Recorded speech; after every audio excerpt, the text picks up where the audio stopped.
Hi, today we're going to learn how to solve equations containing rational expressions. Previously, if you remember, we have solved equations containing fractions, and the way that we solved those was by cleverly getting rid of the fractions and turning them into much simpler equations. And that's exactly what we're going to do with these, except these require a little bit more care because, as you know, rational expressions can have variables in the denominator. Therefore, certain values of the variable could make those denominators zero, and we have to watch out for that. So we're going to keep that in mind as we proceed with solving these. Okay? So let's look at one example right away.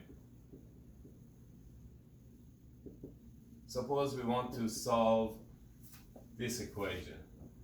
5 over x minus 1/6 equals 11 over 2x. So the way we're going to approach these, just like before, is we are going to find the LCD. But before we do so, it's good if we find out what are the restricted values of x. In other words, what values of the variable x would make any of these three denominators zero, because those values of x we can't accept as solutions. So notice that the value of x that makes this denominator zero is just zero itself. And this one as well, if you set 2x equal to 0, notice the solution of that is also x equals 0. So we're going to write the restricted values of x. We always have to do these. So the restriction is that x should not equal to 0, because that would make the entire equation undefined. As you know, we can't divide by 0. So the next thing we're going to do is we're going to go ahead and find the LCD for the entire equation. So notice we have three denominators, and we're going to, if you look at 6, that's 2 times 3. So if we multiply the highest power of all prime factors here, we would end up with 6x. So 6x is the LCD, and remember, these are mandatory check problems. We've looked at some equations in the past where we've had to check. This is another group of such problems where checks are not optional, but they are mandatory. So, like that was the case, that's also the case with some square root equations, etc., which we will encounter later. So, now that we have the LCD, what we're going to do is we're going to multiply both sides of the equation by the LCD, which is 6x. So notice that means here we have to distribute. So we're going to have 6x times 5 over x. Watch the signs, positive times negative, so that's going to give us negative. So minus 6x times 1 over 6 equals 11 over 2x times 6x. Now, we're going to go ahead and go through and cross cancel as much as we can, and if we have found the correct LCD, that should clear all the fractions. So we notice here that the 2x's will cancel here. In this product, the 6's cancel out. Here, the 2 and the 6 cross cancel, leave you a 3 on the top, a 1 here. And the x's cancel out, they leave you 1s. You can write them or you can leave them out. So, because multiplying by 1 isn't going to change anything. So here, we carefully go to the next step and see what's left after we do that. So we notice that we end up with 30 minus x times 1 is just x equals, and on this side we have 33. So we took the equation containing fractions by cleverly multiplying by both sides by the LCD, we ended up with a much simpler equation. Of course, we can do that because of this property of multiplications, which says if A equals B, then A times C equals B times C. So we're just using that simple multiplication property of equality to accomplish this. So now all we need to do is we need to solve for x. So the easiest thing, of course, is to take this term to the other side or just add x to both sides. So if you're not going to show the adding of x to both sides, just remember, if you change the side of a term, you have to change the sign of the term. So, and on this side, we get 30, and we bring the 33 over, so it becomes negative, so minus 33. In other words, we subtracted 33 from both sides. So we end up with x equals negative 3. So as far as solving is concerned, we're done. But remember, these are mandatory check problems. So the very least amount of check that you have to do is to make sure that the restriction is not violated. Notice that we have to check against the restriction. We cannot accept x value of 0. And we notice negative 3 is not 0, so we can just go restriction check, passes. Therefore, negative 3 is an acceptable value of the solution for a solution. So we can write the solution set equals, you remember, we write the braces and we put only the value without the x, like that. Of course, anytime that you have time, you can go ahead and do a full check. So if we do a full check, we're just going to plug in negative 3 into the original equation. So we get 5 over negative 3 minus 1/6 equals, with a question mark, because we're checking. We want to know if that's the same as 11 over 2 times negative 3. So that's just negative 5/3 minus 1/6, and we're trying to see if that's the same as that the overall sign here is going to be negative, so negative 11 over 6. Now, notice here we need an LCD, which is 6. 3 is going to require a multiplication by 2. Don't forget to do the same on the top. So now the denominators are both 6, so we can combine the new numerators. So negative 10 minus 1, that's negative 11. And on this side, we have negative 11 over 6. And of course, that's an identity. In other words, plugging in negative 3 into the equation made it true. And we can go ahead and we remove the question mark now because we verified it, so the check is complete. So again, if you don't have the time to do a full check, at the very least, you need to do what? The restriction check.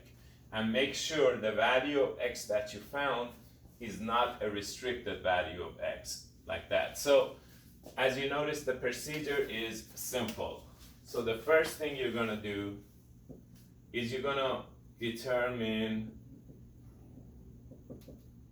the restricted values of, well, we can't just say x because it may be another variable, so the variable. Then you're going to find the LCD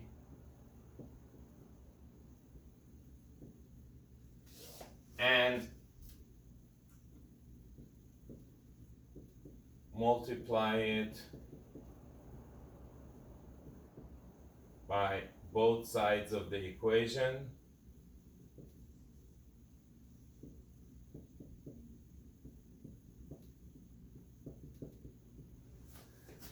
Then you're gonna, of course, you're gonna get a simpler equation. So you're gonna solve the simplified equation and check. So these are three phases, of course. Each one of these may involve more than one step. But basically, we try to keep it as simple as 1, 2, 3. Because those are the highlights of the process that you need to remember. So the first thing is you need to determine the restricted values of the variable. Then you're going to find the LCD and then finally solve the simplified equation and check. Now, in order to find the LCD or the restrictions, if these denominators are not already simple and factored, we're going to be factoring them first. So let's go ahead and take a look at another equation where we may have to do some factoring.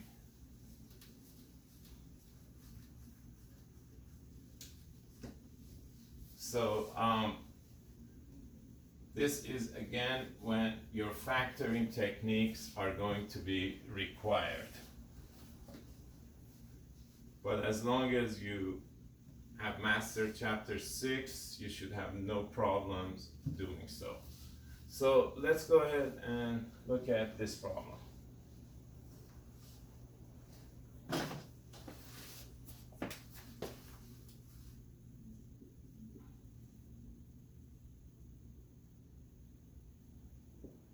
Three over x minus 1 minus 2 over x plus 1 equals 6 over x squared minus 1.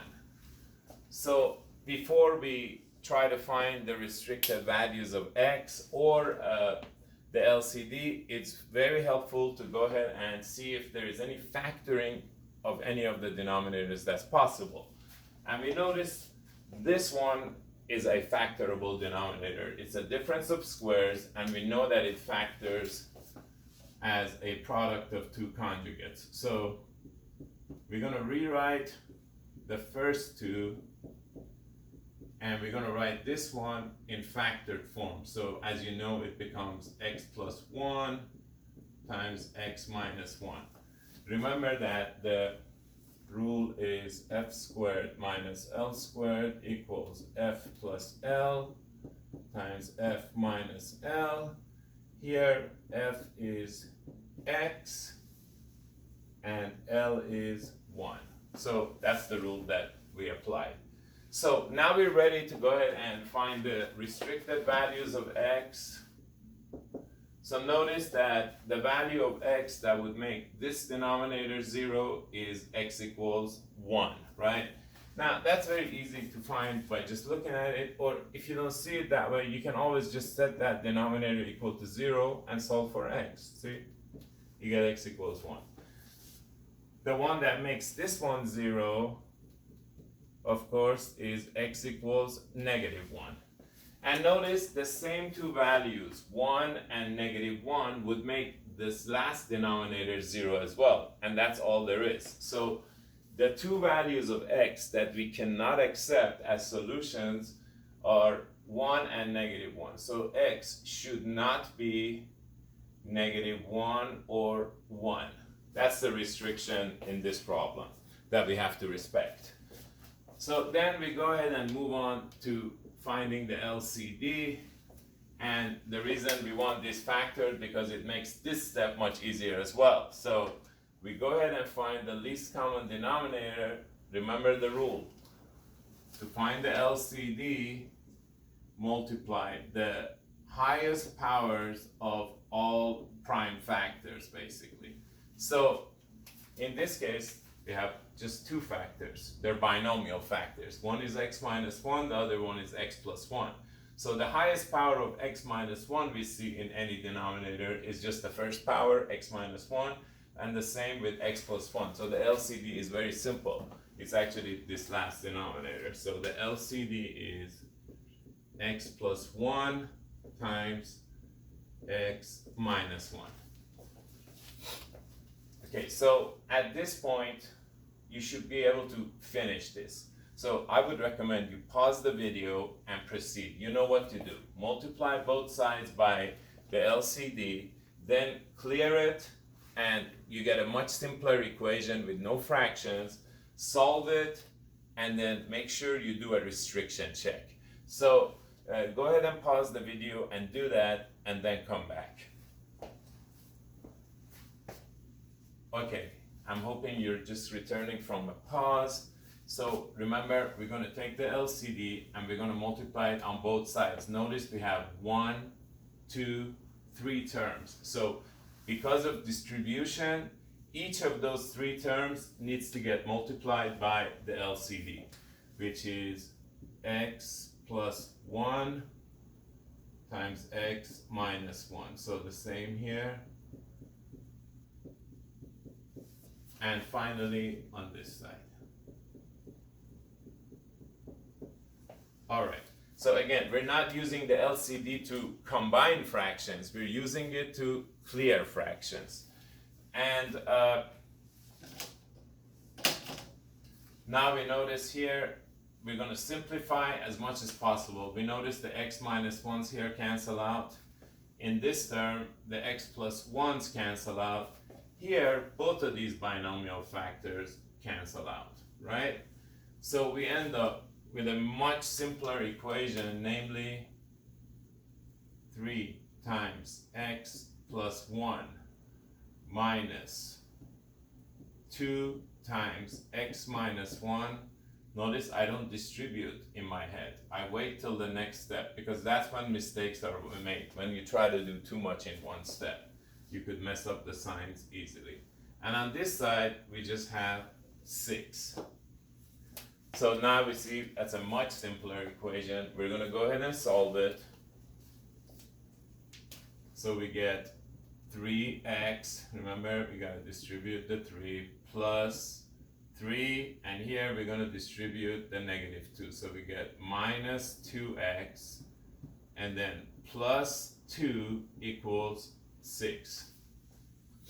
Continuing with our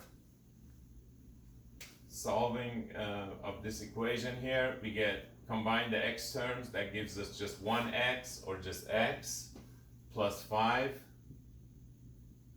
equals 6.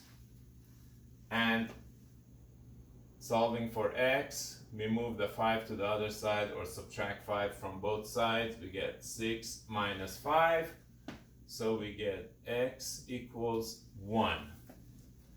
It's very tempting to go ahead and get excited and type that in as your answer into MyMathLab, or just write the solution set with that. But remember, we have to do at the very least, we can either do a full check, or this is the very least that we need to do, is go ahead and do a restriction check.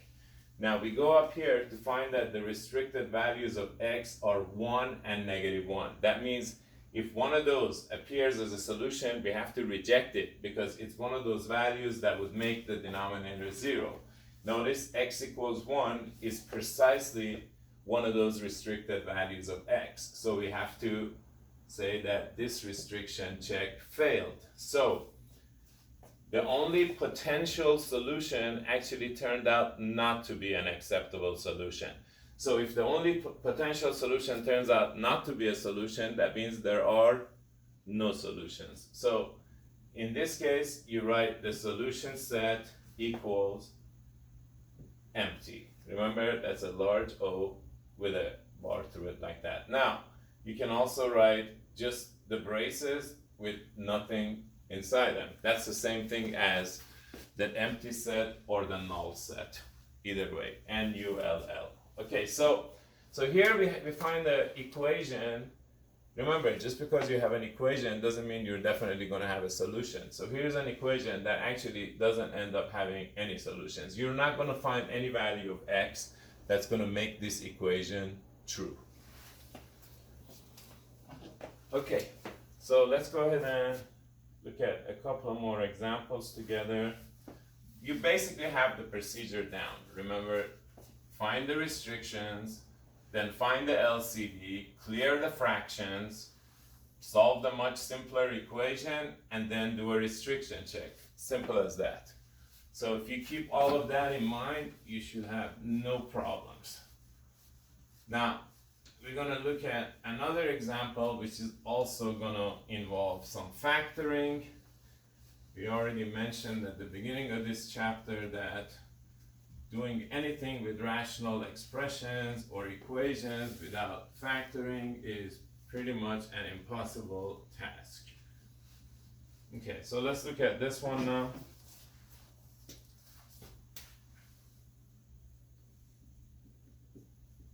So we're solving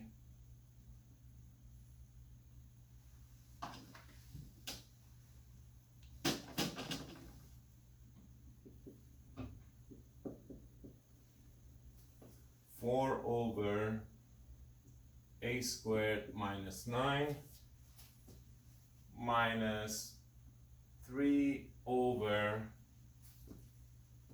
2 times a squared minus 2a minus 3 equals 6 over a squared plus 4a plus 3.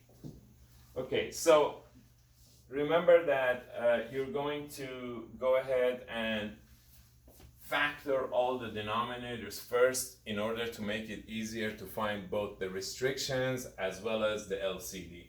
So I would, if I were you, I would pause the video now and proceed with factoring those three denominators. When you're finished, come back to see if we have the same factorization. Okay, now that you're back, notice this is the difference of squares. It's going to factor as a plus 3 times a minus 3 minus 3 over, here we're going to factor this trinomial. Remember, we're looking for two numbers whose product is -3 and whose sum is -2. And as you may have guessed, -3 and +1 should do the trick, right? Because -3 times +1 is -3, but -3 plus +1 is -2. So we have the two numbers, so this is going to end up being a minus 3 times a plus 1. All right, so on this other side, we also are going to factor this, and of course this time we're looking for two numbers whose product is +3 and whose sum is +4.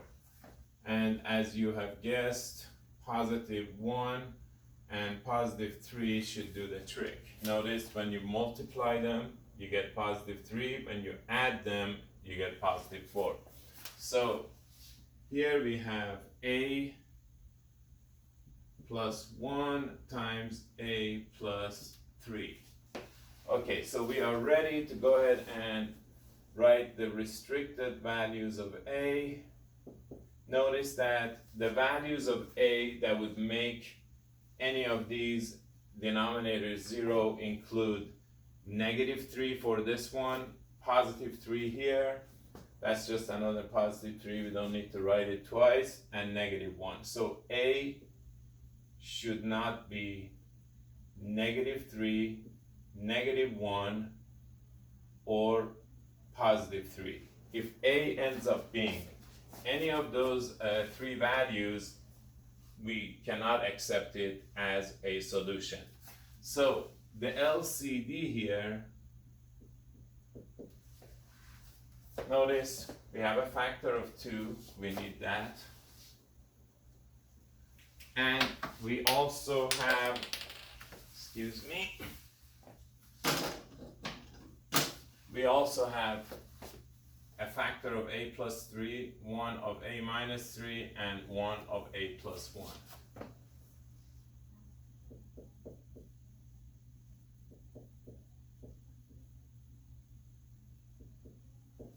Okay, so of course this is multiplied over here. I just ran out of space, so I wrote it down there. But so what we're going to do now is, okay, so at this point, if you hadn't finished it before, I would go ahead and pause it now that you know what's going on with the LCD. go ahead and multiply both sides by the LCD and try to clear the fractions and then solve the simplified equations and do a restriction check. Then when you're finished with all that, come on back.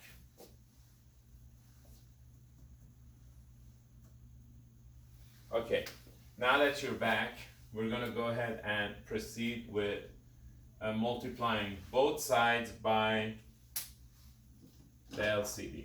Notice we have one term, two terms, three terms, and when we multiply both sides by the LCD and distribute, each of these three terms is going to get multiplied by the LCD. So we're going to go times 2 times a plus 1 times a plus 3 times a minus 3, and we're going to do the same to this term.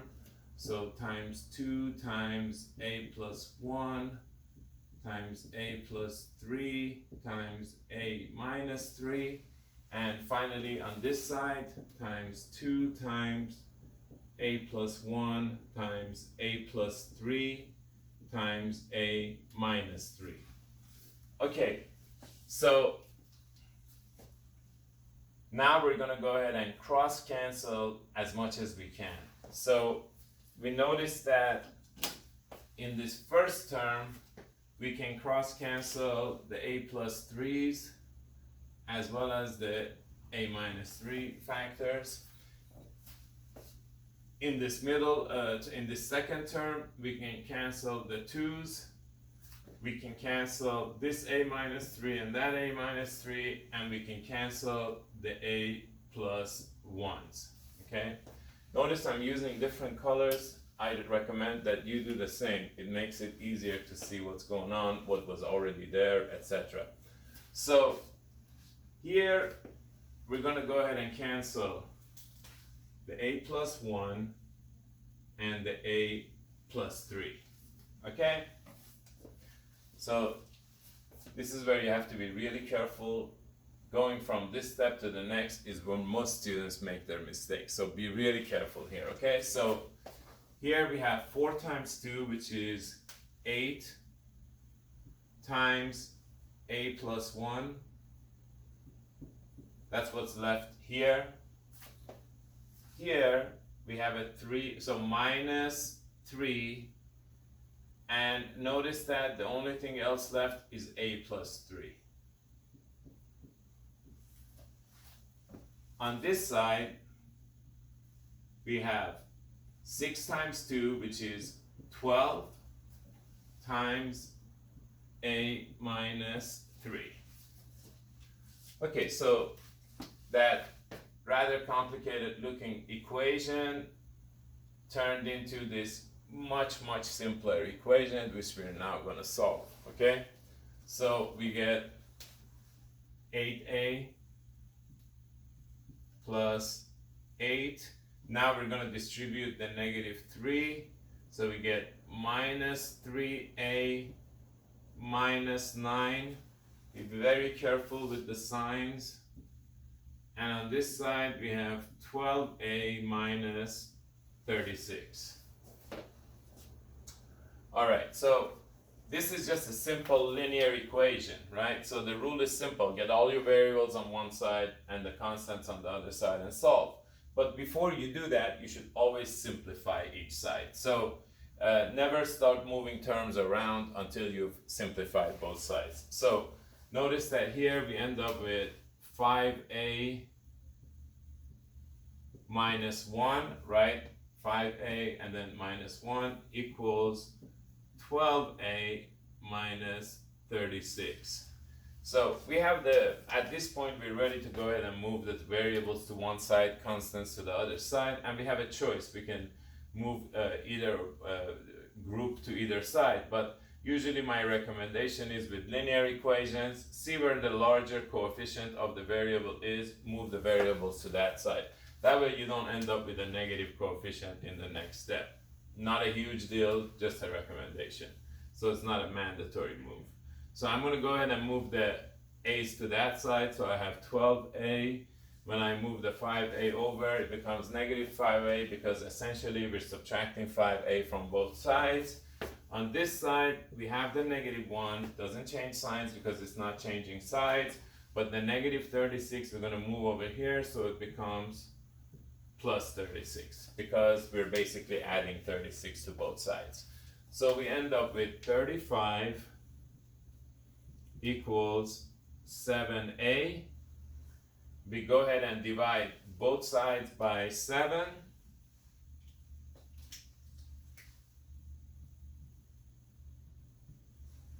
And finally we get a equals 5. Remember, with these problems, when you think you're finished, you're not. You have to still do one more thing. Remember, which is what? Restriction check. So we have to go back here, remember what our restricted values of a were, which were -3, -1, and 3. We have to make sure that 5 is not one of those, and in fact, it's not. So as far as a restriction check goes, it passes. So therefore, we can safely write the solution set to be the set containing the number 5. Okay? Now, if you have time, of course, go ahead and do a full check if you like. Go ahead and plug in 5 into the original equation wherever you see a, and it would be a good practice anyway. You will find that it makes the equation true. All right, so there is a problem which it required some significant amount of factoring. Not very difficult, but you have to still remember all your factoring techniques to be able to do it. So in this case, the factoring techniques involved were differences of squares and trinomial type of factoring, quadratic trinomial type of factoring. Okay, let's go ahead and look at one more equation.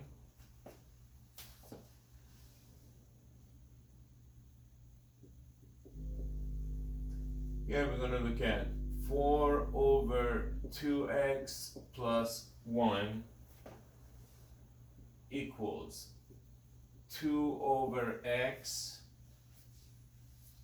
minus 8x over 2x plus 1.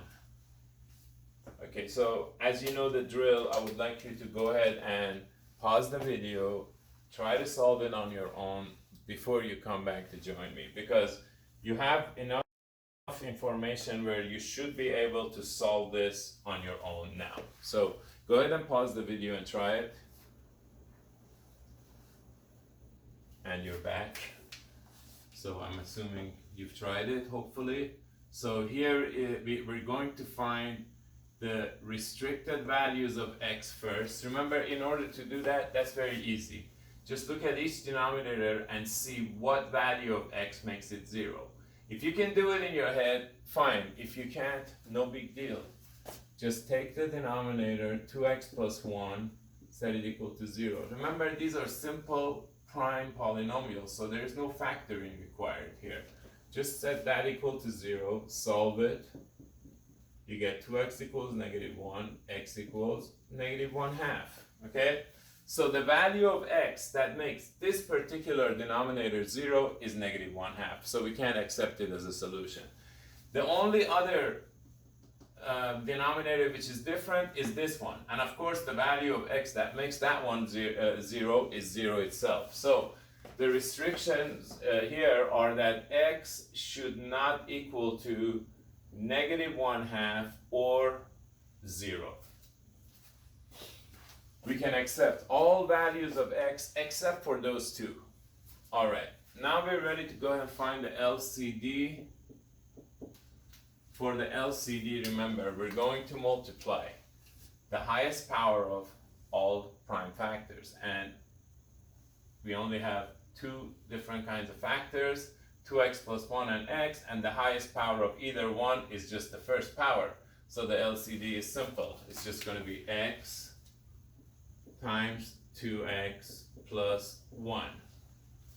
So now we're going to go through and we're going to multiply x times 2x plus 1 on both sides. So we have 1, 2, 3 terms. Because of distribution, that LCD needs to be multiplied once, twice, thrice. Okay, so times x times 2x plus 1 times x times 2x plus 1 times x times 2x plus 1.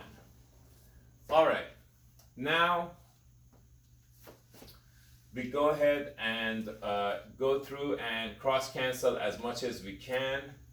We notice that in the first term we can cancel out the 2x plus 1s. We notice that in this term we can cancel out the x's, and be careful not to cancel out the 2. And here notice that the only cancellation is the entire 2x plus 1 binomial factor. All right, so we go ahead and carefully move on to the next step. Remember, this is where errors are made. You have to make sure you don't leave anything behind. So what's left from this term after all the cancellation is 4x. On this side, we have 2 times 2x plus 1 minus 8x times another x. So that's what? That's 8x squared. Okay, so here we have 4x equals. We're going to go ahead and simplify this. And notice there's a square term here. This is actually a quadratic type of equation. So here we get 4x plus 2 minus 8x squared. And if we move all the terms to one side, because that's what we do with quadratic and higher order equations, we end up with, let's move everything to this side because the lead coefficient is negative. So we end up with a positive 8x squared on the left side, and we have minus 4x, minus 2. All of these have now been moved to the left side, and we already had a positive 4x there. We don't want to forget that. So now we have a 0 on the right side. So basically, this 4x that became negative 4x was this one. This one, which was already on this side, is this one. So notice that these cancel out. Now, could we have canceled them already? Yes, we could have done that as well. So we end up with the simplified equation is 8x squared minus 2 equals 0. Now, if you remember, with these quadratic type equations, what we have always discussed is that if there is a constant GCF that can be divided off the equation, we should always do that because that's going to make our numbers nice and smaller. So we notice that there is a constant GCF of 2. We go ahead and get rid of that. Okay? So we end up with 4x squared minus 1 equals 0. So this should look familiar. This is a difference of 2 squares, right? So we're going to use the rule f squared minus l squared equals f plus l times f minus l. What is f? F is what you have to square to get 4x squared. So we know it's just 2x. And L is what you have to square to get 1, which is just 1. So applying this rule with this f and this L, we end up factoring this as 2x plus 1 times 2x minus 1 equals 0. So at this point, we're ready to go ahead and apply the zero factor property. Remember, the zero factor property states that if A times B equals 0, then either A equals 0 or B equals 0. Of course, that's an inclusive or, so or both is also indicated, we don't have to write it. So in other words, they can both be 0 as well. So now we're going to go ahead and set 2x plus 1 equal to 0. So this is implied by the 0 factor property, or 2x minus 1 equals 0. So here we solve this one, we get 2x equals negative 1, or x equals negative 1/2. And on this one, we get 2x equals 1, and therefore x equals 1/2. Now, if we do a restriction check, remember we always have to check against the restrictions and make sure neither one of these is one of those values. And we notice x equals negative 1/2 is one of those values that we cannot accept. So if I just put it like this, restriction check, this one fails. But x equals 1/2, no problem. 1/2 is not a restricted value of x, so we can go ahead and accept that as a solution. So this one, the restriction check passes. Now we're ready to go ahead and write the solution set. So the solution set contains just one solution. Even though it looked like we may have two solutions, once we do the restriction check property, we notice that we end up with one solution. So the system, the process is simple, but the fact is you have to remember a few things for it to work perfectly, right? So you have to start by finding your restrictions and the LCD for the entire equation. Then you go ahead and multiply the LCD on both sides of the equation. If you have found the correct LCD, that should clear all the fractions, all the denominators, so that you end up with a much simpler equation that doesn't have any fractions in it. Then you solve the simplified equation, right? And then whatever solutions are proposed have to be checked against the restrictions. If they pass, you go ahead and accept them. In this case, the 1/2 passed. So because it was not one of the restricted values of x. But the negative 1/2 was one of the values of x that made this denominator and this denominator 0, so we can't accept it. Once you have figured out the ones that work, you type it in. If there is none that works, you just write S equals the null set or the empty set. And that's basically all there is to solving equations with rational expressions in them. And I hope that should be enough. If you have any questions, remember, try to help me solve this in my math lab. If that doesn't help, send me an email and I'll try to answer your question with a video that I'll put up as well. Okay, so don't hold back. Just because we're not meeting, it doesn't mean I'm not there for you. I will answer any questions you have. Just send me an email to the college address and I will reply. All right, so have a great day. I'll see you for the next class.